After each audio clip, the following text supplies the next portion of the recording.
इस आध्यात्म विज्ञान में ये देश विश्व का गुरु होगा। ये स्वामी विवेकानंद जी की भविष्यवाणी है। ये भारत फिर विश्व गुरु बनने जा रहा है।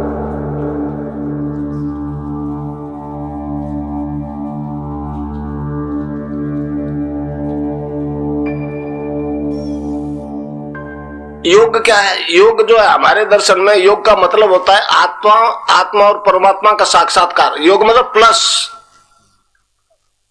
हमारे योग का उद्देश्य तो मुक्ति है।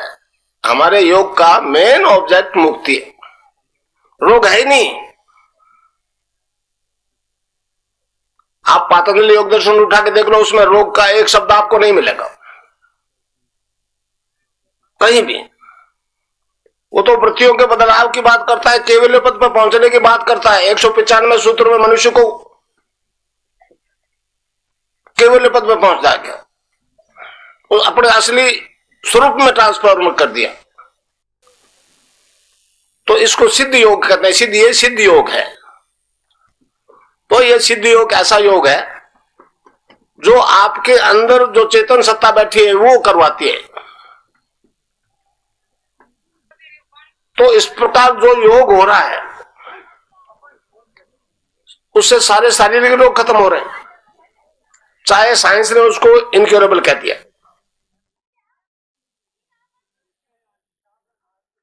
वही योग होगा जिसकी आपको जरूरत है। मैं जिसकी बात कर रहा हूं वो तो कुंडलिनी योग करवाएगी। कुंडलिनी जागृत होते ही वो आपका शरीर, प्राण, मन और बुद्धि अपने कंट्रोल में कर लेगी और पहले आपका आसन बदलेगा। आपको किस आसन में बैठना है उसके बाद में बंद लगेंगे। 3 बंद लगते हैं। मैंने कई दफे कहा है कि हमारा धर्म पूर्ण साइंटिफिक धर्म है। विज्ञान वाले जवाब क्यों नहीं देते? और कुंडलिनी रीढ़ की हड्डी के आखिरी हिस्से में 3.5 आंटे लगा के सो रही है।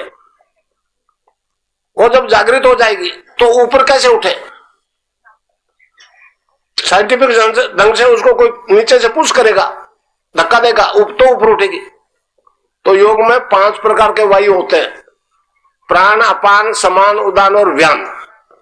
हर एक वायु का अलग अलग शरीर में काम होता है। प्राणवायु हम सांस लेते हैं। अपान वायु जो है नाभि से नीचे के डिस्चार्ज को फेंकता है, नीचे फेंकता है। और कुंडली या रीढ़ के आखिरी हिस्से में जब तक वो अपान वायु ऊपर नहीं उठेगा, कुंडलिनी ऊपर नहीं उठेगी, तब फिर वो कुंडलिनी आपके 3 बंद लगाती है। पहला बंद लगेगा आपका मूलाधार में। अब अपान वायु ऊपर नहीं जा सकेगा, वायु का काम होता चलना, तब फिर ऊपर उठेगा, उसके सारे कुंडलिनी ऊपर उठेगी। ये सारा अपना आप होगा, ऑटोमेटिकली होगा, आप नहीं करोगे। आप तो यहां गुरु को देखो और जो नाम बताया उसको जपते रहो। समझे? बाकी सारा कार्यक्रम जो है अंदर वाला करेगा। जो ही नाभि से ऊपर आई कुंडलिनी तो दूसरा बंद लग जाएगा, उड़ियान बंद। आप चाहे कितने मोटे हो, रीढ़ की हड्डी की तरफ खिंच जाएगी आपकी नाभि, चिपक जाएगी रीढ़ की हड्डी, फिर योग होता रहेगा। ये कंठ का गड्ढा है, इससे ऊपर निकलते तीसरा बंद लग जाएगा, इसको कहते हैं जालंधर बंद। इसके बाद में जो रीढ़ की हड्डी का हिस्सा बाकी बच गया उसमें हर तरह का मूवमेंट संभव नहीं, तब प्राणायाम होता है। प्राणायाम आखिरी क्रिया है, ये लोग पहले करवा रहे हैं, बहुत खतरा है ये। तो इस प्रकार प्राणायाम जब पूर्ण हो जाएगा तो कुंडलिनी आज्ञा चक्र से ऊपर निकल जाएगी, आदमी समाधिस्थ हो जाएगा। मगर समाधि लगने के लिए पहली शर्त है पूर्ण रोग मुक्ति। समाधि लगे बिना आप प्रकृति का रहस्य नहीं मालूम कर सकते। अगर गोडे में दर्द है तो ध्यान इधर जाएगा, समाधि लगेगी नहीं। तो ये योग है, त्रिविधि ताप शांत करता है। भारतीय योग जो है साधक के त्रिविधि ताप शांत करता है। इस संबंध में गोरखनाथ जी महाराज ने कहा है कि ये वेद रूपी कल्पतरु का अमर फल है। ये योग जो है ना, वेद रूपी कल्पतरु का अमर फल है। इससे साधक के त्रिविधि ताप शांत होते हैं, आदि दैहिक, आदि भौतिक, आदि देविक। आपकी अंग्रेजी भाषा में फिजिकल डिजीज, मेंटल डिजीज और स्पिरिचुअल डिजीज, इससे बाहर कोई रोग ही नहीं है। इसलिए ठीक कर रहा है, ये कोई मिराकल नहीं हो रहा है। ये कोई करिश्मा नहीं है, ये कोई जादू नहीं है। ये आदमी में विकास ड्यू था, शुरू हो गया। और किसी जाति विशेष से संबंधित नहीं है परिवर्तन, इस ह्यूमन बॉडी में आने वाला परिवर्तन है। आपको ताज्जुब होगा, बॉम्बे में पिछले साल में 2 महीने था तो बुर्का पहने हुए मुस्लिम औरतें आई। एड्स तो सबको होता है ना, और वही कृष्ण का मंत्र दिया मैंने उनको, और एड्स ठीक हुआ। मगर रोग ठीक जो हो रहे हैं, जिसको भौतिक साइंस ठीक नहीं करती, वो क्यों हो रहे, इस पे कोई नहीं बोलता। मगर ये क्योंकि ये ज्ञान वैदिक दर्शन दे रहा है, इसलिए परेशानी है सब। मगर अब सत्य कभी छुपा है। एड्स और कैंसर से बचना होगा, यहां आएंगे लाखों वेस्ट के लोग और आपके आंखों के सामने आ जाएंगे। समय नहीं है दूर, वो तो स्टार्ट हो गया, स्टार्ट हो गया। तो इस प्रकार जो योग होगा उससे आपके सारे शारीरिक रोग खत्म। अब मानसिक रोग भी खत्म हो जाते हैं। सत्य कभी लुका नहीं है, जितना विरोध होता है तेजी से बढ़ता है। स्वामी विवेकानंद जी ने कहा कि नदी के अंदर अगर कोई रुकावट आ जाती है, घास फूस कचरे की, पानी इकट्ठा हो जाता है तो उसका वेग 10 गुना ज्यादा हो जाता है। तो इसमें जो ऑब्स्ट्रक्शन डाल रहे हैं मेरे रास्ते में, जो रुकावट डाल रहे हैं, वो भ्रम में है। ये रुकने वाली चीज नहीं है, ये धन से नहीं चल रही है, धर्म चल रहा है, धर्म चल रहा है। धर्म अपने आप में एक पूर्ण सत्ता है, राम को माया संचालित नहीं कर सकती। तो एक विज्ञान है, हमारा विज्ञान है, मूर्त रूप ले रहा है। मैं पहले कहता था कि ये दर्शन विश्व दर्शन होगा तो यहाँ के लोग ज्यादा परेशान थे, वेस्ट के इतने नहीं थे जो यहाँ के थे। मैं नहीं बताना चाहता कौन था, समझे। तो सभी ईश्वरवादी धर्म जो है ना, उनकी एक भविष्यवाणी है। ईश्वरवादी की बात कर रहा हूं, कम्युनिस्टों की या निरीश्वरवादियों की नहीं कह रहा हूं। वो मान के चल रहे हैं, उनकी भविष्यवाणी है कि वो कहते हैं एक क्रिएशन ऑफ न्यू वर्ल्ड, एक नया संसार इस संसार में पैदा होगा। क्रिएशन ऑफ न्यू वर्ल्ड, वो कैसा होगा? तब कहते हैं क्रिएशन ऑफ स्पिरिचुअल वर्ल्ड। उस स्पिरिचुअल वर्ल्ड के आदमी क्या स्थिति होगी? तो कहते हैं divine transformation of human being. महर्षि अरविंद की भविष्यवाणी है, आगामी मानव जाति दिव्य शरीर धारण करेगी। ये वैदिक मनोविज्ञान है। हमारा सबसे पुराना है ऋग्वेद। उसमें जब मनुष्य शरीर की बात की गई है तो कहा ये 7 प्रकार के सेल से बना है, उसके अंदर आत्मा है।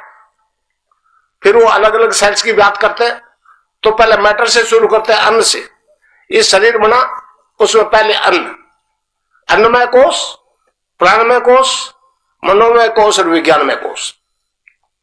विज्ञान ने खूब उन्नति कर ली, पश्चिम ने विज्ञानमय कोश को खूब चेतन विकसित कर लिया, मगर शांति क्यों नहीं हुई? समस्याओं का मानव के अंत क्यों नहीं हुआ? तो मैंने उनको कहा है कि जब तक आदमी के ऊपर के 3 कोश, जिसे सच्चिदानंद कहते हैं, सत प्लस चित प्लस आनंद, वो तीनों चेतन नहीं होंगे, इस प्रकार 7 चेतन होंगे तो मानव की समस्याओं का अंत हो जाएगा, जिसे हम सच्चिदानंद कहते हैं, सतचित आनंद। और इस धर्म की, इस देश की शरण में, इस ज्ञान के लिए तुमको आना पड़ेगा। स्वामी विवेकानंद जी की भविष्यवाणी है एक।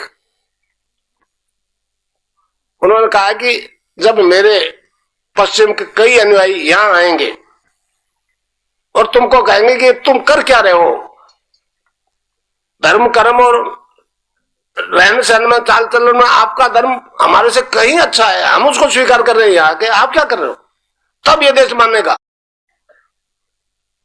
और स्वामी जी की भविष्यवाणी है कि वो हमारे देश में गुरु बन के नहीं आएंगे, ये भौतिक विज्ञान में वो हमारे गुरु होंगे, इस आध्यात्मिक विज्ञान में ये देश विश्व का गुरु होगा।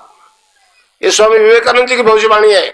ये भारत फिर विश्व गुरु बनने जा रहा है, कोई साधारण बात नहीं है, नई जागृति है। अब तस्वीर से फायदा हो गया।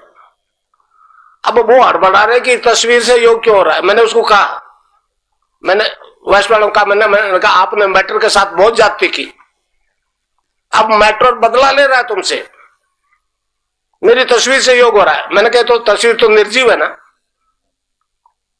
इससे योग क्यों हो जाता है? और एक को नहीं लाखों को हो रहा है, वेस्ट में हो रहा है। तो ये क्यों हो रहा है, इसका मैं थोड़ा आपको, बहुत बुद्धिजीवी लोग हैं, सरकारी मीडिया के भी बहुत लोग आए हैं, मैं जानता हूं। तो ये एक परिवर्तन ऐसा आया जो आज तक मानव जाति में नहीं आया। तो मुझे मजबूर में गायत्री मंत्र की आराधना करनी पड़ेगी। 1.25 लाख का पुरुषन किया हवन और आहुति के साथ, उससे एक ट्रांसफॉर्म हो गया, डिवाइन फॉर्म में ट्रांसफॉर्म हो गई मेरी बॉडी, जिससे पैदा हुई उसके असली फॉर्म में आ गई है, वो निर्गुण निराकार की आराधना। फिर मैंने कहा, मैं नहीं जानता था सिद्धि विधि क्या बला होती है, मैं समझता नहीं था सिद्धि क्या होती है। लोगों ने बताया ये हो गया, मैं चलो हो गया। फिर मैंने कहा ये कृष्ण वाले से, तो कृष्ण ने कहा कि यहां भी मैं और मर के मेरे पास आ गया, अर्जुन को अभी मान ले। मैंने उसका मंत्र जपना शुरू कर, जो मैं आपको दिया उसकी भी सिद्धि हो गई। अब दोनों सिद्धियां एक ही जन्म में एक ही फिजिकल बॉडी में होगी, इसलिए तस्वीर इफेक्ट करने लगी। आज तक नहीं हुई दोनों सिद्धियां मानव जाति में। महर्षि अरविंद की एक भविष्यवाणी है कि ये परिवर्तन अगर एक ही मनुष्य में एक ही जन्म में आ जाए, दोनों परिवर्तन एक जन्म में आ जाए, तो फिर पूरा मानव का कल्याण हो जाएगा। अब दोनों सिद्धियां एक ही जन्म में एक ही शरीर में हो गई, तो ये ट्रांसफॉर्म हो गया। भगवान कृष्ण तो 9वें अवतार थे, वो फिजिकल बॉडी में चेंज आ गई उसकी, और वो निर्गुण निराकार वो प्रकाश में ट्रांसफॉर्म हो गई। इस कारण से तस्वीर से ठीक हो रहा है। अगर आप किसी को अपने गांव में मोहल्ले में तस्वीर से ध्यान करा दो, चाहे वो शिष्य है या नहीं है, योग हो जाएगा। और उस योग से कैंसर और एड्स खत्म हो रहे। अब इस मैटर को हाईलाइट कर दे तो फिर फार्मेसियों का क्या होगा, पश्चिमवाणियों का। स्वामी विवेकानंद जी की एक भविष्यवाणी बहुत मुझे याद है। उन्होंने कहा कि यह देश कई दफे गिरा, कई दफे उठा, कई दफे गिरा, कई दफे उठा, मगर ये 2 घड़ी की अमावस्या की रात्रि जो है, इतना गिरावट इस देश में पहले कभी नहीं आया। पर उसके साथ में एक और बात कह दी, परंतु जो उत्थान होगा, इस गिरावट के बाद उत्थान होता है, उत्थान के बाद गिरावट ये चलता है। इसके बाद जो उत्थान होगा, तो पहले वाले उत्थान जितने भी हुए ना इस देश और धर्म के, वो गाय के खुर के समान लगेंगे छोटे, इतना ये देश शिखर पे पहुंच जाएगा। ये विश्व गुरु होगा। मगर ये विकासवाद जो हमारा है, ये मूर्त रूप ले रहा है, ये रुकेगा नहीं। ये मानवीय व्यवस्था नहीं है, ये ईश्वरीय व्यवस्था है। आप महर्षि अरविंद का एक पहला स्पीच है जेल से निकलने के बाद, उत्तरपाड़ा स्पीच, उसको आप पढ़ोगे तो आपको सारी बात समझ में आ जाएगी। कृष्ण की इच्छा है कि ये धर्म विश्व धर्म हो,